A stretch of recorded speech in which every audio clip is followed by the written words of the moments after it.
All right, so this one, you said number 12, right? This one gives you this here, this here, questions. And it asks you to find dy dx and to find the second derivative, right?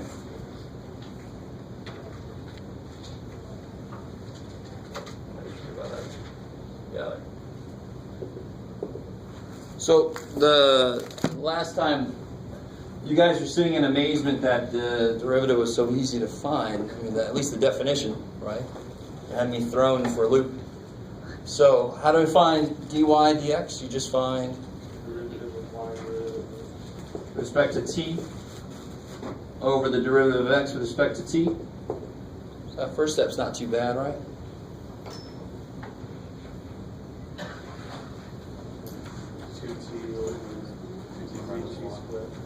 Yeah, so the top will be 2t minus 1 over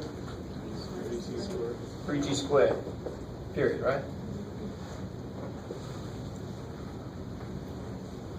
So how do you think you do the next step? Second derivative of x over the second derivative of y. Well, you can't, if you try to take a derivative of this, is that going to work? It's not with respect to t here, is it?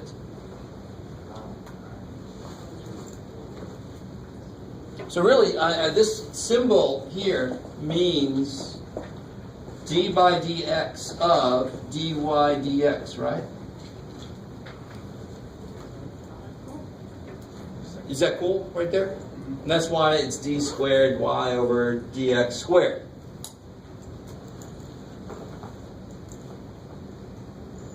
So at least that might give some of us an idea. So I can't remember if they give you an example, that they should. Yeah, they give you an example. Here we go. Page 646. So real quick, I really want you guys to get this. So if to find this, I just kind of reinsert the dt's that would cancel back to here anyway. Do you guys see that? I reinsert these dt's. Not the Larian tremors, but dt's that would cancel anyway back to here. So to find this, I could do sort of the same thing. I've got d of dy dx dt over dx dt. Do you see how I just put a dt over underneath that? And the top is d of this. So if you look on page 646, they print it up a little bit better. I really want you guys to get this. How do I go from y's and x's to t's? I just put over dt on both, right? Because then I now get derivatives with respect to t, because my functions are with respect to t. Oh, good. So I do the same damn thing here. Here's what the second derivative means.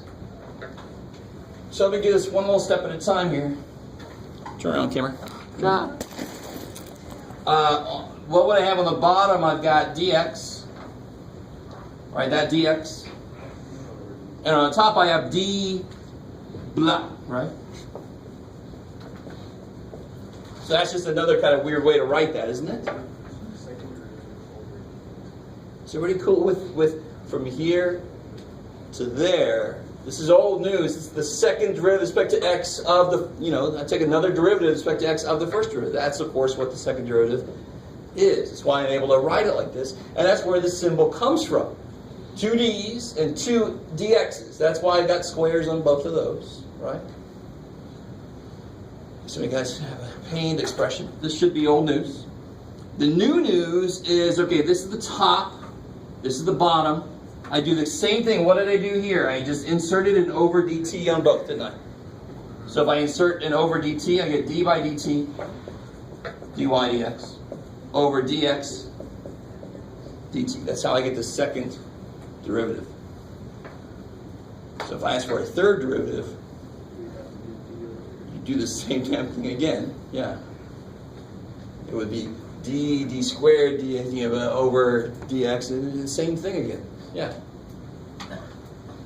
So now let's fill in what we want. So I want d by dt of dy dx, and dy dx is this. Kick ass. So I brought back in derivative with respect to t. Why do I need to do that? Because my function is t. It's based on t, right? And on the bottom, I get my dx dt.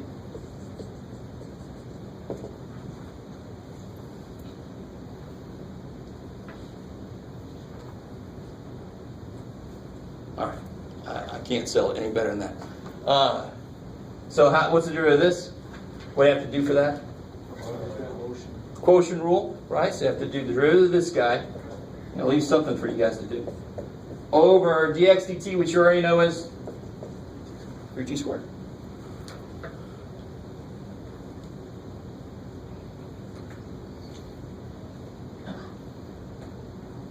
All right, so I've done plenty. You're almost done there. Just got to do the yummy little quotient rule piece there.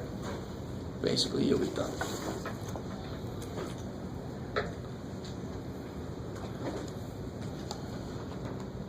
Okay. Anything else from homework?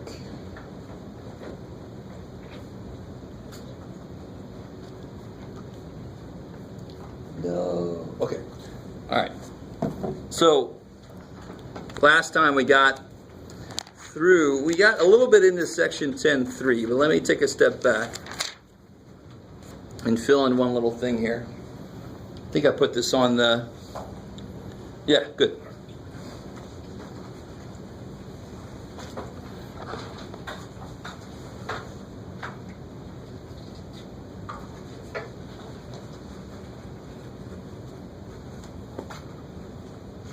All right, so there's let me just kind of throw this at you here.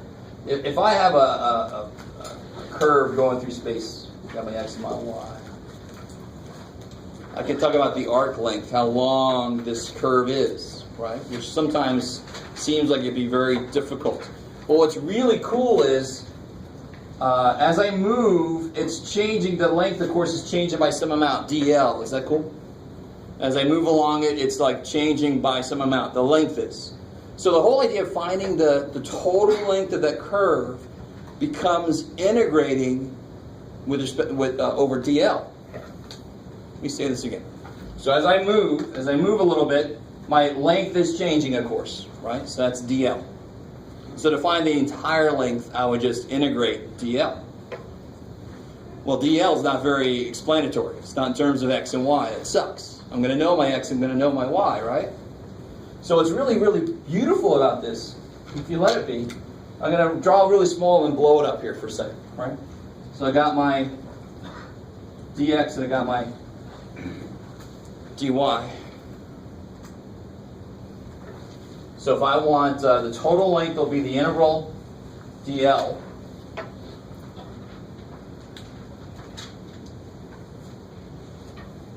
And what will dl be? So here's my little triangle I made here.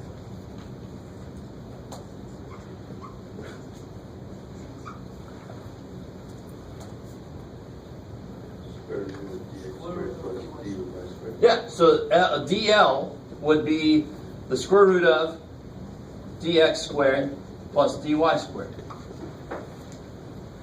Are you guys with me so far? This is almost too nice. Now, of course, this is sort of I'm not going to go totally deep into it. This is a topic that's supposed to be in Calc 1. But considering some of us didn't make it to USEP, I'm thinking this probably wasn't there. This is the surface, right? There's some stuff behind this, but this really is kind of a beautiful idea. Are you guys cool with this? Are you guys cool with the fact that I made that a straight line? You know, you're a teacher, man. You can do whatever the hell you want. Because, of course, D's represent I'm not moving very much at all, right? Infinitesimal motion. And if I zoom in on any curve, it becomes straight. If I zoom in enough. And that's telling me I'm zooming in an infinite amount. So, yeah, that damn thing is straight. How are we doing so far? Okay. One of you guys told me you're doing okay, so that's good. Now, what's wrong with just throwing this in here? Anybody see something semi-wrong here? What's that integral symbol need to be complete? A D something, right? And if I just throw that in there, it's got D nothing. So what I do is I pull out the dx. If you factor a dx squared and take the square root out, there'll be a dx over here, won't there?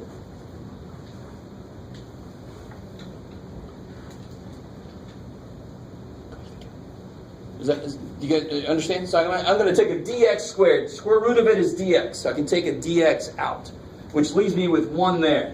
Which leaves me with what here? All right. So then L is the integral of that is the integral of that. From, whatever your x does. Are you guys with me? All right, now that's the old news, believe it or not. The new news is remarkably nice. Yeah, that's good, Jeff. And of course, what's the new news with parametric? What do I need to have showing up in there? I need to have DTs in there somewhere, right?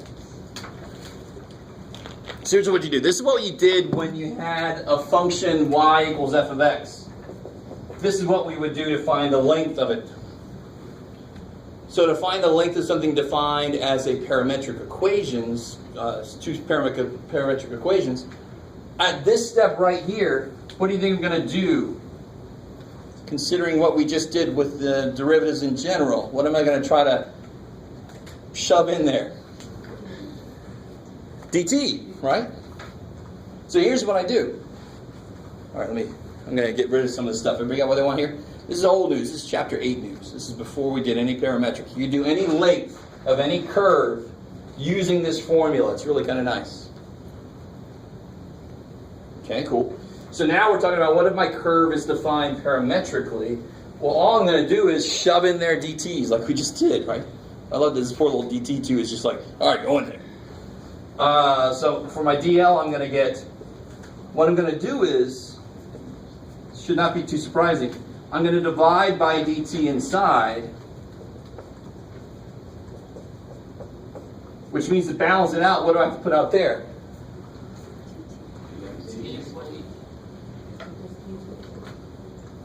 dt. What would come out of here? dt, what did I just do? I like that I picked both ways to do that. dt squared square root would come out on the bottom, so that would cancel back down to this, wouldn't it? So making these changes effectively leaves it the same as it was. And so now my integral is with respect to t, which thank God is what I want for parametric equations, right? So then I get my length is the integral of that is the integral of that, and what t does. And it's sort of the book, I think they always use like alpha and beta for what t does. And a and b are for what x does. It's whatever the limits are on your t, and that has to be given to you, right? Maybe? Okay. So.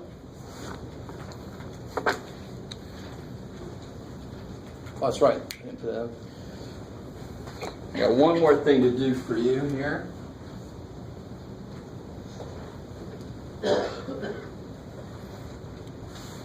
And this is, two more things. I should have had a question from somebody about, or I should say this. Somebody asked me about, here we go. Coming right off of, this is what we had up here earlier. If I have parametric equations and they are, so to get this, I do that. That's old news. But what if I'm working with polar? So I have r is some function of theta, like r is 3 cosine theta or something. Cool. And I want to do that same kind of thing. I want to get a tangent line to this polar curve, right? Maybe the cardioid, right? Butt graph if you do it the other way. So then I'd have these two things. I'd have x equals r cosine theta. Does that sound familiar? Yeah. A little bit. Y equals r sine theta. And what's r? R is a function of theta.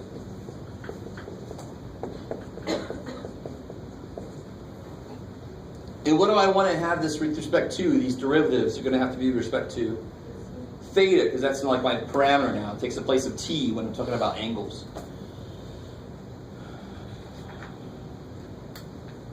All right. So then if I just follow this exact idea, what is dy d theta? Because I'm going to need that, am I not? So what is dy d theta? Let's use r's. Just remember that r is a function of theta. So what does that mean about this? What do I have to use to do this derivative? I have a function of theta times sine theta. To take the derivative, I have to use product rule. Kick ass. Right? So what do I get with the product rule? I get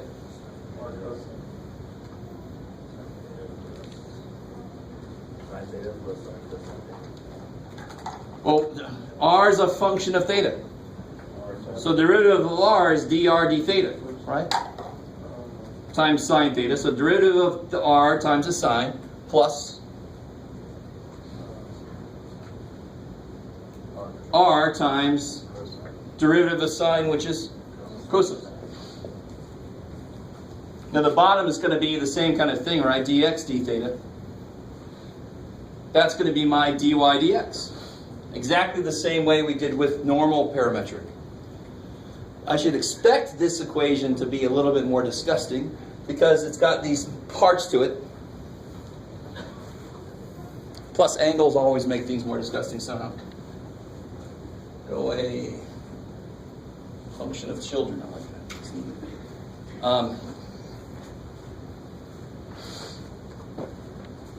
So what's dx d theta going to be?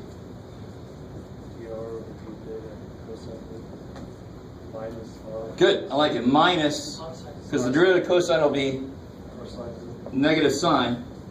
Yeah, so that is the definition for the slope at some point on a polar graph. And just remember, it comes from the same place this came from. This is really, really stupid nice. This is not so nice looking because they had to work with x and y looking like that.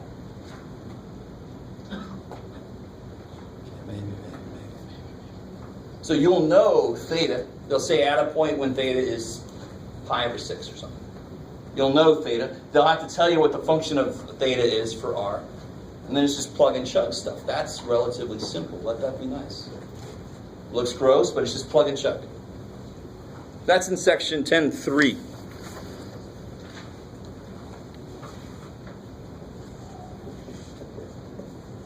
So I just wanted to do that right on the heels of doing something with this, because they are related. They are basically the same thing. Is that stuff on the right side too? Oh, this here? Yeah. No, this is section 10.2, if I'm right. Yes, this is 10.2. See how this is, anything with T stuff will be 10.1 or 10.2. The polar stuff will be 10.3, 10.4. Okay. Trying to remember. There's one other thing, but I just totally forgot. Oh yeah.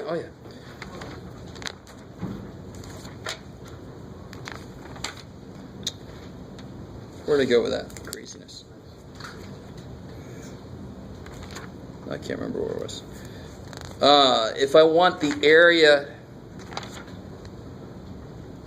under some, here we go. We already did this part, I think, right? The area under a parametric curve. Yeah, we did that. Beautiful. I like it. I don't know if you guys remember. Maybe it's good to do a little quick review.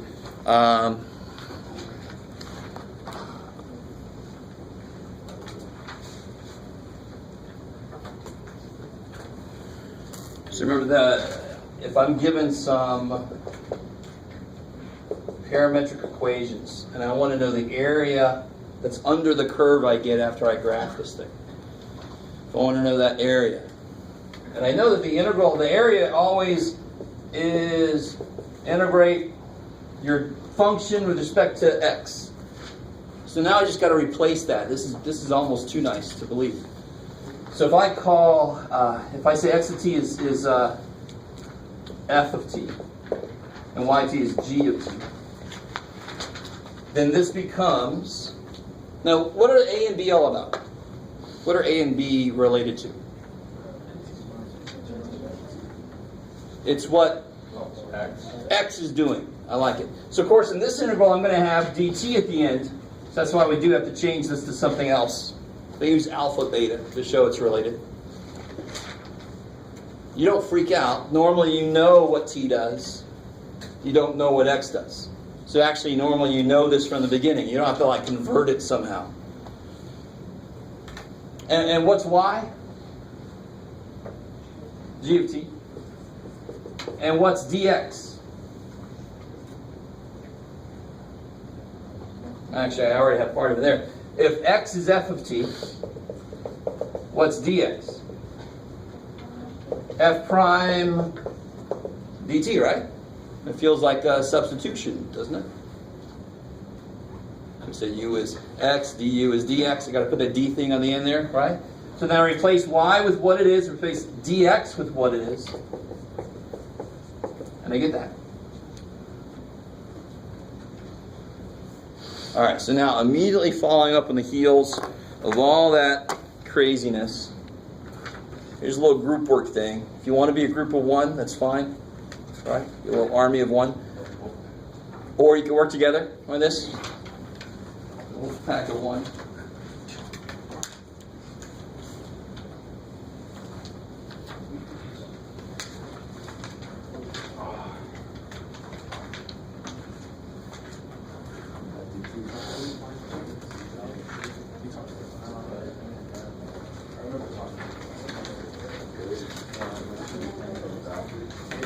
What's that? Oh, yeah, we'll finish it. Did they ask me?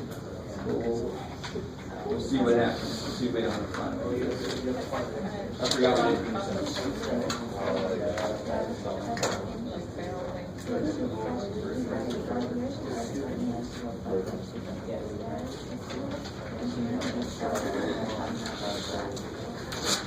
All right, guys, I sort of go in reverse order here a little bit.